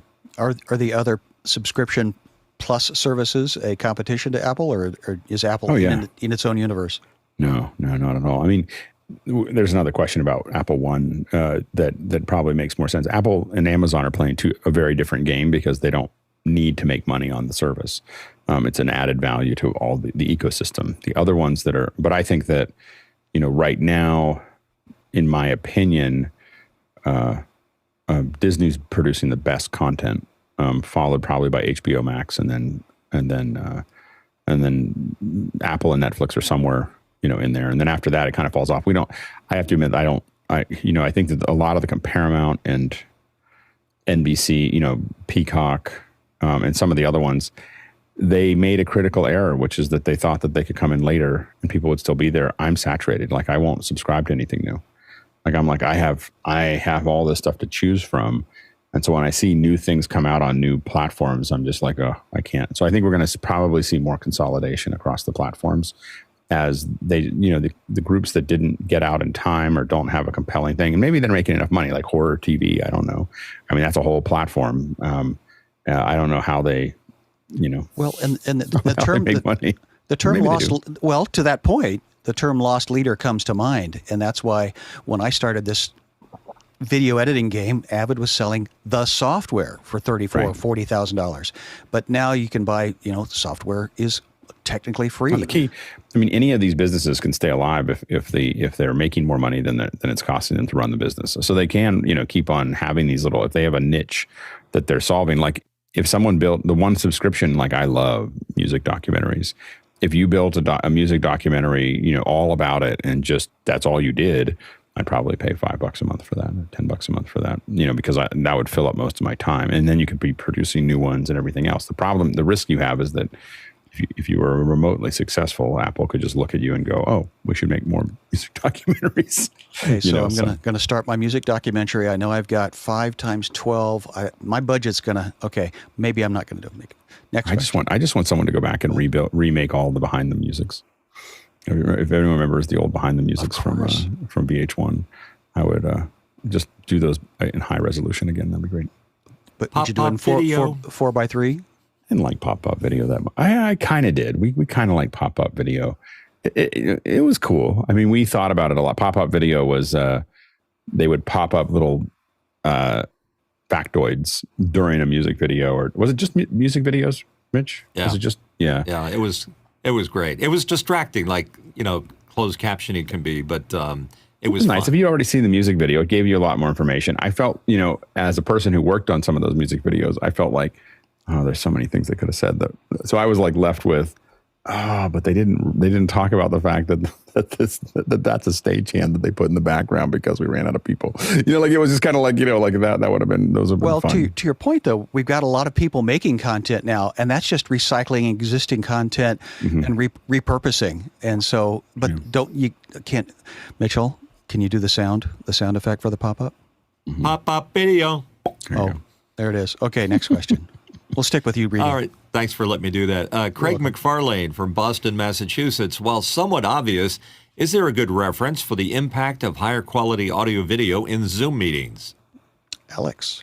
Well, John touched on it a little bit, is that all of us that have really good camera feeds and good audio, if you're paying attention, you can just feel the amount of difference you get with your setup. The only thing that's more powerful is an English accent. So anyways, Nigel has us all beaten. So if you add all of those things together, there's a lot of authority that you have in the meeting, and you definitely are able to move your ideas down the path. I definitely can attribute an enormous amount of work to not maybe directly, but it's the whole package of knowing what you're talking about, but then having it's just amazing how silly people look and sound in most of these meetings. And their head is really low in the screen and you can see stuff behind them. And then you have this horrible virtual background and the audio is bad and they're breaking up. And I will admit that my day, I'm so used to this and I know how important it is that my day is built around if I'm going to go down to the office or not. I have a better kit up here than I have at the office. And generally, unless I'm pushed into a corner, I will only meet in this office with these cameras because I know that I'm going to lose ground. If I am with clients, if I'm not properly lit and everything else, it is. I absolutely believe it's intrinsic. And the other thing is being able to get used to talking. Being able to be used to a conversation, to being able to talk about things, think on your feet, and so on and so forth. And that's why I think the practice that we get here in the panel specifically, but being on the panel allows you to improve your ability to think on your feet, improve your ability to do this and know your system. Because I'm using the system every morning with all of you, I know my system. It works really well. I'm very comfortable with it when I'm talking. I'm going, let me draw you a diagram. That kind of thing. All that stuff's very comfortable because I do it every day. And it's just like doing scales or doing, or exercising or practicing your form. If you only are in just the meetings, you're not doing it very often. But if you're doing this all the time, I think it's valuable. And so that's the being on the panel has been very valuable to me in addition to the technology. Well, this goes back to the question earlier, what does office hours helped you modify? And it's a mental gymnastics of what you were just talking about. Mitchell? Yeah, what you guys just said is it's amazing because when I go outside to do a regular Zoom meeting, which is always kind of frustrating because I'm so used to a certain level of quality that we excel at here in office hours. I'm the best looking image on the screen, and that's a shame that it's that way. But then people will point it out, and then you have to explain why. And that to me is the essence of why I did this in the first place, because people took it for granted because there's a problem out there in the world, and that is it's good enough. And that's what people have dealt with. It's good enough. But when they see a better example, it tends to command the room and give you, stature that it wouldn't normally otherwise have. And I like the analogy that I've heard here before, too, about it's like a great suit of clothing, which I hate to wear, by the way. But it has an effect. It's first impressions, never too late. And John. Yeah, I 100% use office hours as a place to practice, to try new, for example, lighting behind me or whatever. And then I review it in YouTube later in the day to see if I like the changes or not. Regarding, is there evidence that it's proven? It's a little early for any peer-reviewed research, but I have seen at least one preliminary study that showed Zoom meetings with higher audio and video quality did lead to less fatigue. Again, the science of something that we feel emotionally and have felt for quite a time. That's fun to have those statistics to help But Alex, what's your wrapping this up? Yeah, I think that the amazing thing here is that it doesn't while a lot of us have invested a lot into this. This is the easiest way to look better than, it's much easier. I'm much more comfortable having meetings in my office than I am in person, because I know that I am lit the way I want to be lit. I have things at my axis. I don't have to think about anything below my shoulders. And so oftentimes I'm, wearing some version of camo fatigues. I'm not today, but usually, some version of that because they're really comfortable and I work in them and I don't care about what they look like, most of the time. So I have a nice shirt on. Sometimes I've literally had these, they're very specific. I'll just tell you, because it's a Saturday morning, they're like sweats on the inside, they're real soft and then they're camo on the outside. And so they're like wearing sweats without having to be wearing sweats. And so anyway, so I have a couple pants like that and they're so comfy, but they don't look particularly good. But I don't have to think about that. And every time I go to a meeting or go out somewhere, I'm like, I have to go back to the old pants. And instead of wearing my dressed up sweats. And but I have lots of shirts. I've literally been in meetings where I have coat and tie with cufflinks and everything, in a government meeting, and it's a really funny thing because then I'm wearing like cargo shorts, below, and so I find it hilarious. But I think that getting really good at it and having it work is part of how to pull that off, and really getting the practice that we have here and knowing how I like to use my mic and where, and being totally equipped and everything else, it's really important. And I think that people forget it at their, and this isn't any different than what we saw when you went to meetings,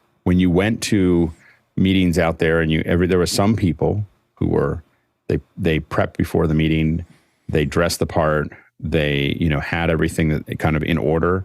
They felt like they were in control of the meeting, and more things went their way, than the person who came in with a, Nirvana t-shirt and, cutoffs and their hair a little bit messed up and everything else. That, you see this a lot when you work in social media companies. You see there's a wide range of people and how they dress, and the people who came in, who tightened all those bolts. They're the ones that are getting the next promotion, getting the next jobs. It's not just about can you do a broadcast? It's are you going to be more ready? Are they going to hang on to you on the next layoff? Are they going to promote you in the next opportunity? Are you going to make a little bit more money? Are you going to get the project that you want? All those things. And this is just a piece. It's not the whole piece, but it is a big piece of the puzzle. Is to have a really good presentation and lots of practice. And again, that's what the panel does. Is it gives you a relatively safe place to practice. Well, I'm going down this clothing metaphor, and I'm starting to think, so that's a really good looking leisure suit look that you're giving us there, or maybe a tracksuit, but maybe you want to up your game a little bit. So awesome questions. Let's move on to the next one. Tony Mobley from Noonan, Georgia. Are panelists using Apple One?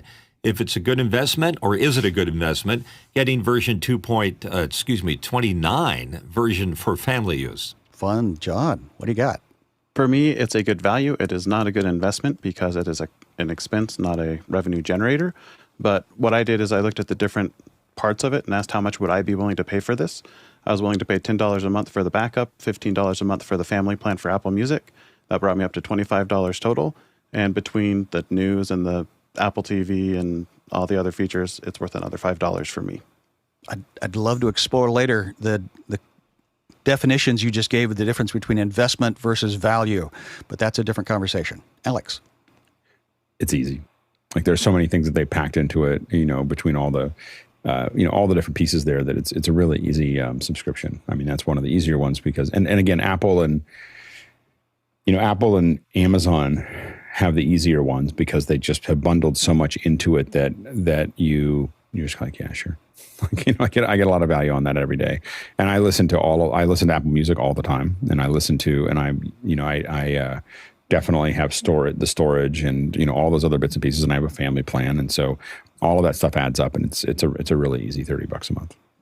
So you've consolidated a lot of ancillary one-off things into one package, one concept? Yeah. I mean, I admit I still pay for Spotify, but primarily because I have so many playlists and I can't get them out of Spotify easily. And some of them are hundreds of songs. And so I have to, when I exported them out to Apple Music, there was an app that somebody here, I think, showed me how to use, but it didn't get them all out. So it was like it missed some songs or it didn't get them quite right or whatever. And so I'm still paying, and it's one of those things, like it needs to be a long weekend for me to just go out, and because there's no way to really export them effectively that I know of, that I can really get it where I just have the list that I could just re-add them. But, it feels like one hard weekend is I could move everything out of Spotify, but there's nothing in Spotify that I need except for lower audio quality. I mean, Apple Music is much higher audio quality than Spotify. It is National Garage Sale Day. Maybe it's time to put a sticker on that. Yeah, exactly. Okay. Tim's got an opinion. Yeah, I think even with just the backup plan, it's 2 terabytes, and it goes across all your devices. You just turn on the backup feature. But if you think about it, really, it's the Apple Music. I'm going to just read it off here. It's Apple Music, Apple TV Plus, Apple Arcade, Apple News Plus, and then, of course, the 2 terabyte plan and the fitness plan and all that kind of stuff. So there's just a lot of value to it, I think. Yeah, we use many of those features every single day. And I like it a lot, actually, yeah. I'll be honest. I didn't realize they were packaging these multiple services under one. Now I have to go take a look. Thanks, Tony. And by the way, Tony's fun to have conversation with. I had that great honor on Wednesday. So, again, more friends over the last couple of years. Next question. Next question in from Hasmut Gajar in Cape Town, South Africa. When crimping an Ethernet cable, how do you manage to keep the arrangement of the different colors in the order they need to be before slipping it into the RJ45 connector? I was hoping JJ would respond to this, but he's in the background. He's a cable crimper. But John's going to respond to that. I've made thousands of these cables in the last 40 years. There's one word: practice. It's all about the practice. The problem is pins 3 and 6 are the green, and getting 6 over and getting them to be flat is the problem. And it's all about practice. Is it the tool? Do you have to have the special tool? Can you use those crimpers? No, we just standard crimpers. I mean, there's two types now. There's the ones that pass through the connector, which are better because those are easier to make sure you got the right conductors on the right pins, and then and then it slices them off on the end. The old ones you have to slide into the connector and hope you got it right. So there is something with the newer tools. And Mitchell, And what John said, but these 2 fingers have blisters in very strategic places for pulling wires out because you constantly have to pull it to get it straight, and then you got to make sure you got it in the right order, and it's those 2 fingers that take the brunt of the process. very cool. Next question.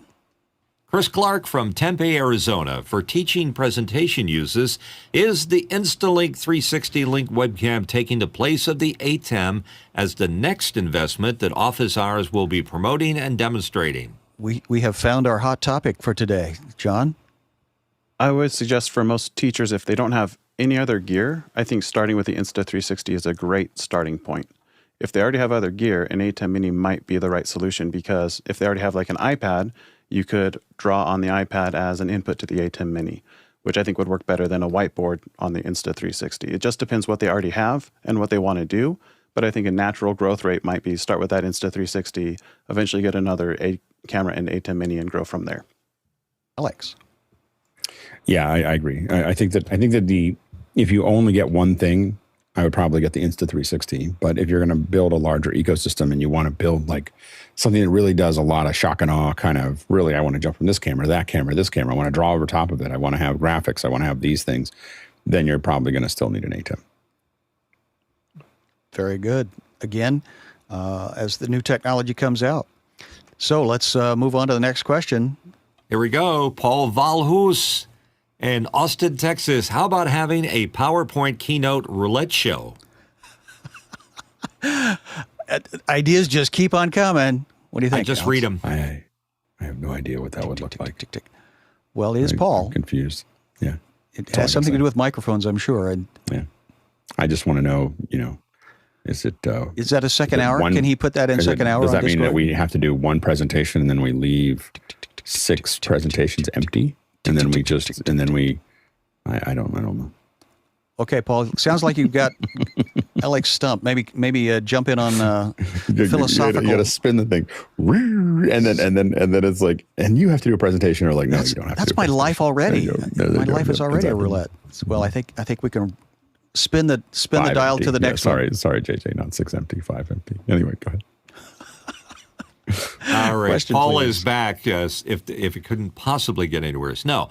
Why is NDI Tools for Mac so underdeveloped compared to NDI Tools for Windows? And how do you feel? How do you really feel about NDI, Alex?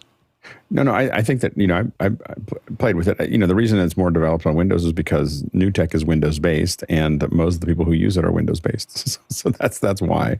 It comes the same reason OBS is way better on a PC than on a Mac is because the 99% of the users are on Windows. So they just have more feedback. So I think that's the main thing there. So, but I don't. I think that NDI is coming the right direction. And I think that, but again, when you look at the number of inputs and outputs that we use and what we're trying to do with them on our side, that would actually not be trivial for an NDI workflow. Very good. Well, I believe we are at that last question of the day. Yep. The final question. The final question. It needs more reverb when you do it. From Peter Belbin in Houston, Texas. If Link 360 offered a variant of the Link with a 1-inch sensor instead of a 1/2-inch sensor, I wonder which variant would sell best. I'm pretty sure which I would buy. How about you? Well, Alex, as the owner, I would absolutely pay another $100 for a 1-inch sensor. Like that'd be a no-brainer. And I think that I'm hoping that they see that this one was successful, and that's their next thing is like, okay, well, let's put in the Sony, the one that a lot of people can buy. When you see 1-inch sensor, a lot of them are the Sonys that you see in the, I think it's the Ricoh 100 or whatever is a 1-inch sensor, and that is the sensor that if they added that to it, I think that would be a no-brainer for a lot of people to have a little PTZ camera that had a 1-inch sensor there, and there's not that many out there that do. And being able to just keep it at 4K and just making it that much twice as big means the grain would drop dramatically, in it, and it would be a shorter depth of field. I mean, it at $400 or even $500, a PTZ camera that did that, little web camera that did that. The only thing I would add is potentially an HDMI output. So if I was going to do that, you're now going down this path of, there's a lot of people with a 1-inch sensor, and I think that's where if you added the 1-inch sensor and an HDMI output, so you'd have USB in and control, and then you'd have HDMI out to something. Wow, hotcakes! Like they would sell them like hotcakes. Yeah, and you can control over HDMI, right? Yeah, of course you can. No, you couldn't. You couldn't control what they're doing on HDMI. They would, but again, if you had a USB and HDMI, you could plug the USB out and have the HDMI send another video signal, a second video signal out through that. So you could still have it show up as a web camera, like the Huddle does. Huddle does a good job of this. But this would be 1-inch sensor. This is where people have, where I think that they're doing really well. And again, if I were. I think that this one works pretty well, but if I was Insta360, I would still make that field of view just a little smaller, like just a little longer than what they have right now. Make it a 1-inch sensor and give it an HDMI output, and I think you'd have just a beast of a camera. Like it would, like at $500. I mean, that would sell. It would sell a lot of units. I think we've continued to talk about this camera all day long. So we found a high peaked interest in it. They found the price point. What we don't have is the OG of this. How long do you think it took them to develop this? What is their origin of where they came from? You said you know where they came from or what they used to do. Well, they Insta360 has been known for a long time for doing.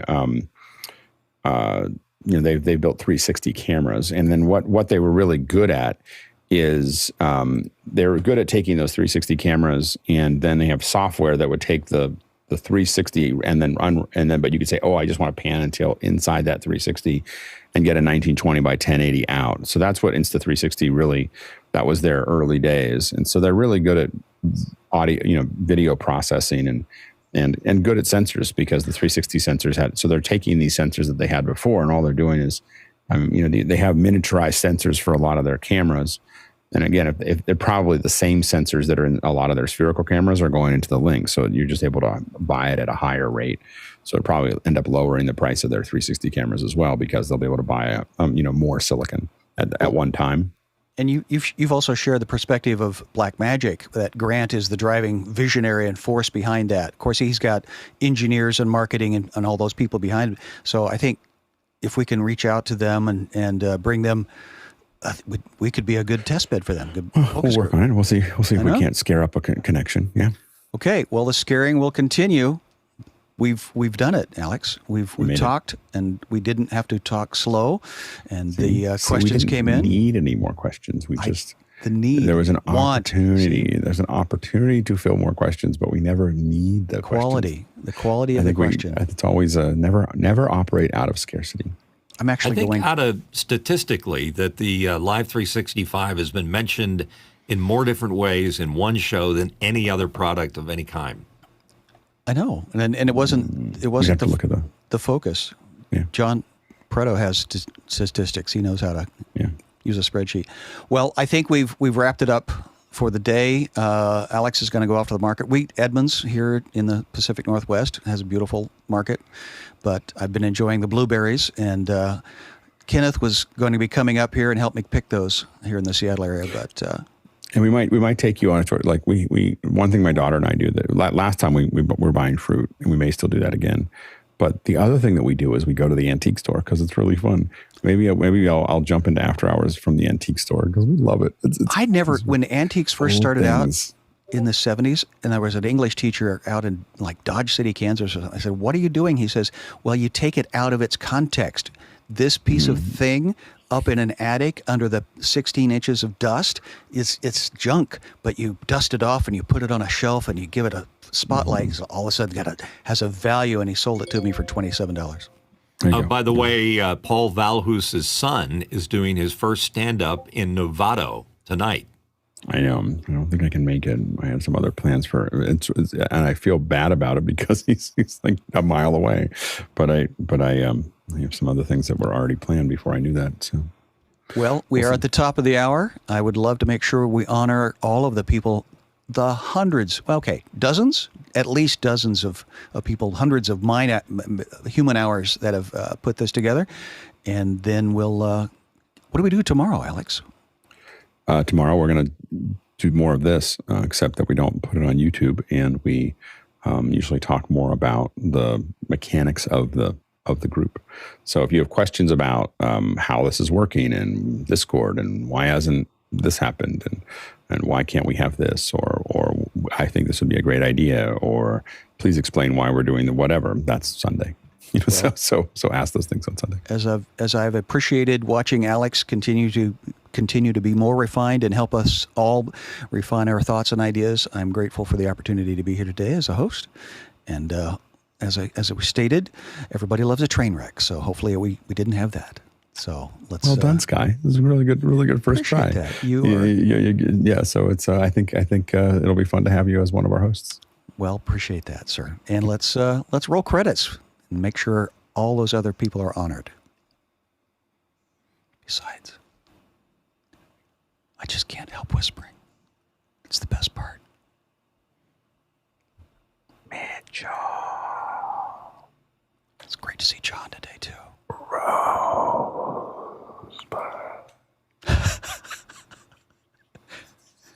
Got to get that on tape.